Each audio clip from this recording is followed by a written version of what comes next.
Hello and very good evening to my dear students and all the viewers of our channel।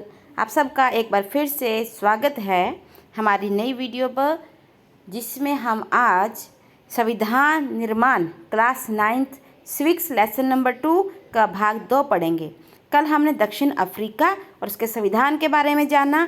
हमने जाना कि भारत का संविधान किन परिस्थितियों में तैयार करने की आवश्यकता पड़ी।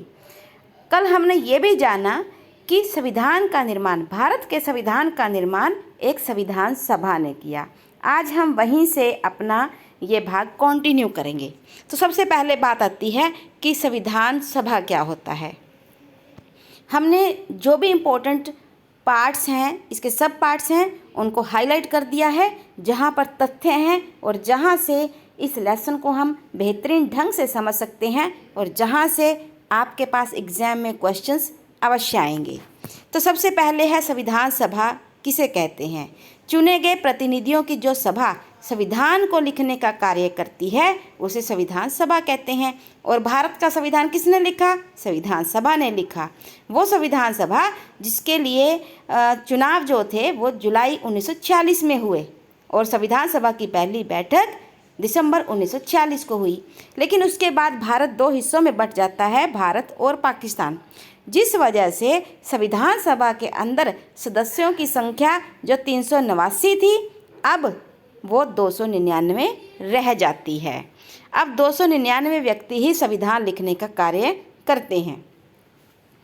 ये संविधान 2 वर्ष 11 महीने और 18 दिन अर्थात लगभग 3 वर्षों में बनकर पूरा होता है 26 नवंबर 1949 को। लेकिन इसे लागू किया जाता है 26 जनवरी 1950 को। क्यों? क्योंकि 26 जनवरी 1930 को हमने पहला स्वतंत्रता दिवस मनाया था। हालांकि हम आज़ाद नहीं हुए थे, लेकिन हमने अपने मन से अपने आप को मुक्त समझ लिया था। इसी दिन को यादगार बनाने के लिए हमने 2 माह इंतज़ार किया और संविधान जो है 26 जनवरी 1950 को लागू करवाया। उसके बाद है क्या सिर्फ संविधान जो है वो संविधान सभा के सदस्यों के विचार हैं? नहीं, ये विचार उनके नहीं बल्कि पूरे भारत के सभी व्यक्तियों के सहमतियों के हैं, क्योंकि ये सदस्य पहले प्रांतीय असेंबलियों में चुने गए थे। इसी वजह से ये संविधान में जो विचार हैं वो किसी एक व्यक्ति के नहीं बल्कि पूरे भारत का प्रतिनिधित्व करने वाली सहमतियों पर आधारित हैं। दूसरा कारण ये भी है कि जो संविधान सभा थी ये भारत के लोगों का ही प्रतिनिधित्व कर रही थी। सबसे पहले कुछ बुनियादी नियम तय किए गए ताकि सहमति बनाई जा सके कि हमें संविधान में क्या लिखना है, हमारा संविधान कैसा होगा। उसके बाद बनाएगी एक प्रारूप कमेटी। प्रारूप कमेटी के जो प्रमुख थे वो डॉक्टर BR अम्बेडकर थे। उन्होंने ही एक प्रारूप संविधान बनाया। प्रारूप संविधान क्या होता है या प्रारूप क्या होता है? किसी भी कानूनी दस्तावेज का जो आरंभिक रूप होता है उसे प्रारूप कहा जाता है। फिर उसके बाद उसकी एक एक धारा, एक एक पार्ट, सब पार्ट्स उठाए गए और उन पर चर्चाएँ की गई, संशोधनों पर विचार किया गया। और आपको पता है इन्हीं 2 साल 11 महीने 18 दिन के अंदर 2000 से ज़्यादा संशोधनों पर विचार हुआ। वैसे तो इस समय के दौरान कुल 165 दिनों की बैठकें हुई, परंतु 114 दिन बहुत गंभीर चर्चाएं चली और जो भी बात, जो भी प्रस्ताव, जो भी विचार रखे जाते थे उन्हें रिकॉर्ड किया जाता था और उन्हें संभाल कर रख लिया गया। किसमें? कॉन्स्टिट्यूएंट असेंबली डिबेट्स में। 12 मोटे मोटे खंड हैं। आज जब भी कोई केस चलता है और वो उलझा हुआ केस होता है तब वो रिकॉर्डिंग्स कोर्ट में चलाई जाती हैं, ये समझाने के लिए कि यदि ये कानून बनाया गया था तो किस संदर्भ में बनाया गया था। उसके बाद है भारतीय संविधान के बुनियादी मूल्य। और बुनियादी मूल्य जो हैं उसके पीछे दर्शन क्या है, हमें ये समझना होगा। अब आप पूछेंगे कि दर्शन क्या होता है? किसी भी कार्य को करने के पीछे जो बेसिक विचार होता है वो दर्शन कहलाता है। और ये हम 2 तरीक़ों से कर सकते हैं। एक तो हम संविधान सभा के सदस्यों से बात करके, एक उन व्यक्तियों के अपने अपने विचार क्या थे उनसे बात कर सकते हैं। जब भी हम भारतीय संविधान के बुनियादी मूल्यों की बात करते हैं तो हमें सबसे पहले 2 व्यक्तियों के विचारों पर नज़र डालनी चाहिए। सबसे पहले हैं महात्मा गांधी। महात्मा गांधी, आपको जानकर हैरानी होगी कि वे संविधान सभा के सदस्य नहीं थे, परंतु इसी संविधान सभा के अंदर उनके विचार मौजूद थे। उनके अनुयायियों के रूप में संविधान सभा में बहुत सारे सदस्य ऐसे थे जो गांधीवादी विचारों वाले थे, जो गांधी जी के विचारों को रखते थे। व्यक्ति आता और जाता है, पैदा होता है और मर जाता है, लेकिन विचार कभी नहीं मरते। वो एक व्यक्ति से दूसरे व्यक्ति में और दूसरे से तीसरे में चलते रहते हैं। और ऐसे ही एक कार्य, ये कार्य जो है विचारों के आदान प्रदान का सबसे बेहतर शिक्षक गण कर रहे हैं, वही विचारों को आगे बढ़ाते हैं। लेकिन महात्मा गांधी ने 1931 में अपनी पत्रिका यंग इंडिया में संविधान के बारे में बहुत अच्छे ढंग से लिखा कि मैं भारत के लिए ऐसा संविधान चाहता हूँ जो उसे गुलामी और अधीनता से मुक्त करे।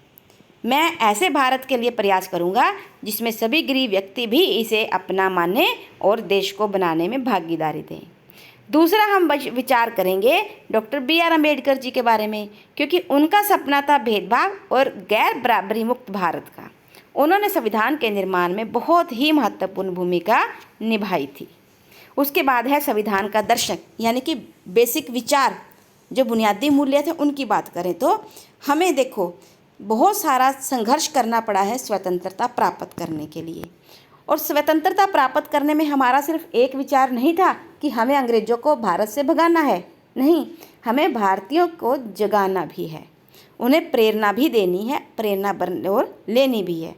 वो क्या था? ऐसे दिशा निर्देश जो भारतीयों को लोकतंत्र की ओर मोड़ सकें। वो सभी विचार जो हैं प्रस्तावना में शामिल किए गए। अब आपके मन में आता होगा कि प्रस्तावना क्या होती है। देखिए, जब कभी भी संविधान लिखा जाता है तो सबसे पहले हम उन बुनियादी मूल्यों की बात करते हैं कि कौन कौन से बुनियादी मूल्य इस संविधान का आधार बनेंगे। हम एक उद्देश्य प्रस्तुत करते हैं कि हम ये संविधान क्यों लिख रहे हैं। इसे ही संविधान की प्रस्तावना या उद्देशिका कहते हैं, जो मात्र एक पेज की होती है। और ये जानते हैं आप कहाँ से आया विचार प्रस्तावना या उद्देशिका लिखने का? ये अमेरिका के संविधान से आया। समकालीन समय में, यानी कि उसी समय में जितने भी देश आज़ाद हुए, उन्होंने अमेरिका के संविधान से प्रेरणा लेकर अपनी प्रस्तावना लिखी। हम अगर संयुक्त राज्य अमेरिका की बात करें तो हम देखेंगे उसमें क्या लिखा हुआ सबसे पहले, हम सभी लोग।